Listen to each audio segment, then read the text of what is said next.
नमस्कार दोस्तों, मैं प्रशांत आप सबका लच क्लासेस के आप सबके यूट्यूब चैनल पे स्वागत करता हूं। दोस्त, आज लाभ और हानि के बहुत ही इम्पोर्टेंट प्रश्नों को मैं रखा हूं आज के सेशन में। ऐसा प्रश्न एग्जाम में बहुत पूछा जाता है, तो प्लीज दोस्त आप पूरे वीडियोज को लास्ट तक देखिएगा। मैं आपको विश्वास दिलाता हूं कि सारे प्रश्न आपको बहुत आसानी से समझ में आने वाले हैं। तो चलिए हम लोग क्वेश्चंस पे चलते हैं।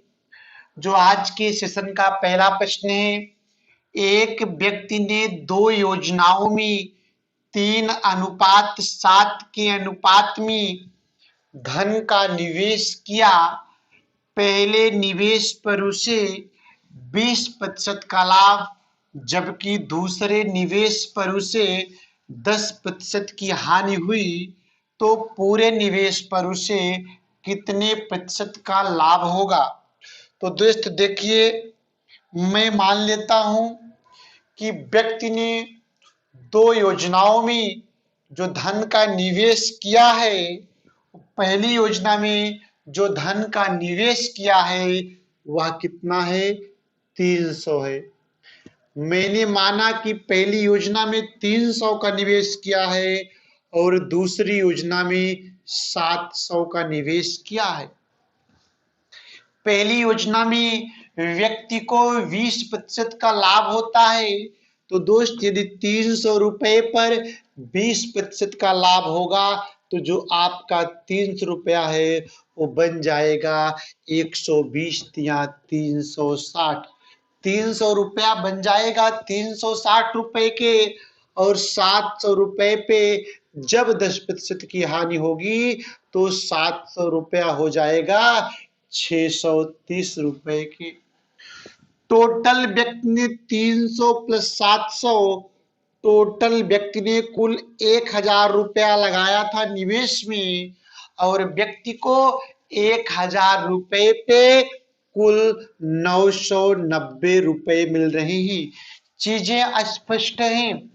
व्यक्ति ने 1000 रुपया लगाया था और वह 990 रुपया पा रहा है।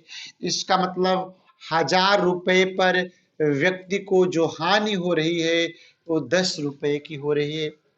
आपसे प्रतिशत हानि पूछा जा रहा है, तो प्रतिशत हानि बराबर होगा 10 गुणे 100, हानि गुणे 100 अपान कितने रुपए पे, 1000 रुपए पे।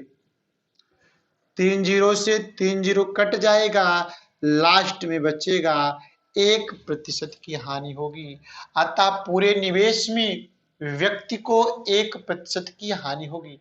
मुझे उम्मीद है कि आप सबने इस प्रश्न को समझ लिया है। तो चलिए दोस्त, इस प्रश्न को नोट कर लीजिए। हम तब तक चलते हैं दूसरे प्रश्नों पे।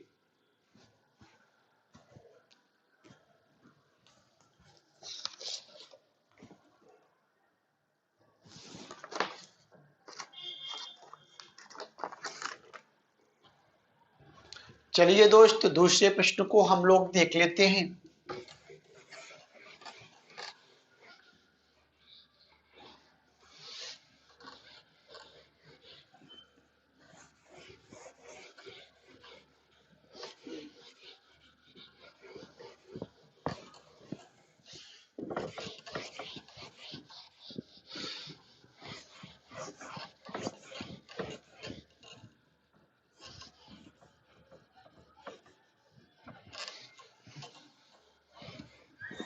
दूसरा प्रश्न है, एक व्यापारी 10% लाभ का दावा करता है। एक व्यापारी 10% लाभ का दावा करता है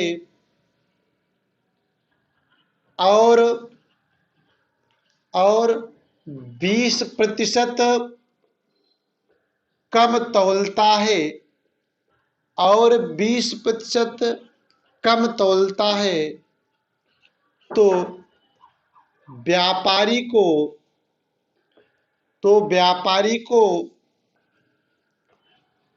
कुल कितने प्रतिशत का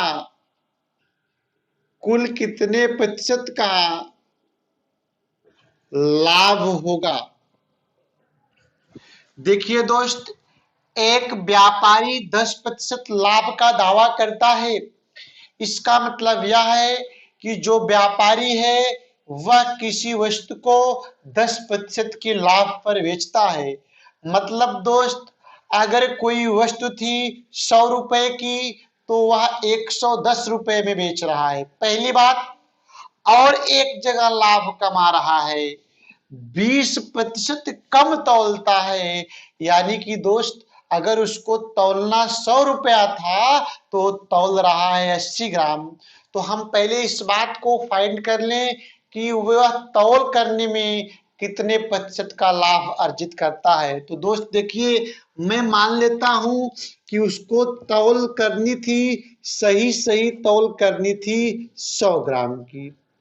मैं मानता हूं सही माप कितने की थी, उसको 100 ग्राम की करती थी, लेकिन उसने गलत माप किया।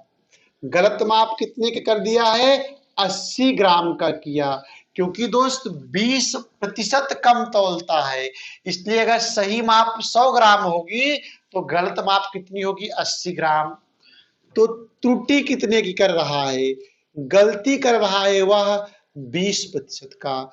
तो लाभ प्रतिशत या त्रुटि प्रतिशत बराबर होता है त्रुटि 20 गुना 100 बटे गलत माप 80। 20 चौक 80, 4 से कटा आया 25%। तो कितने की त्रुटि किया? 25% की। मतलब जो त्रुटि प्रतिशत होता है वही लाभ प्रतिशत के बराबर होता है।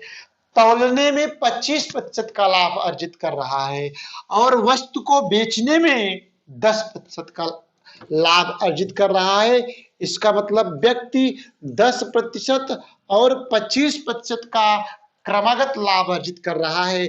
तो जो नेट लाभ होगा वह 10 + 25 + 10 गुणे 25 बटे 100 के बराबर होगा। 25 चौका 100, 25 10 35 प्लस 10 में 4 से भाग दोगे आएगा 2.5। तो व्यक्ति को जो टोटल लाभ होगा 37.5% का होगा। मुझे उम्मीद है दोस्त कि आपने इन सब प्रश्नों को समझ लिया है और आपको कहीं किसी भी प्रकार की प्रॉब्लम नहीं है। दोस्त, यदि आपने इन दो इम्पोर्टेंट क्वेश्चंस को समझ लिया है तो प्लीज चैनल को लाइक सब्सक्राइब करना ना भूलें। थैंक यू दोस्त।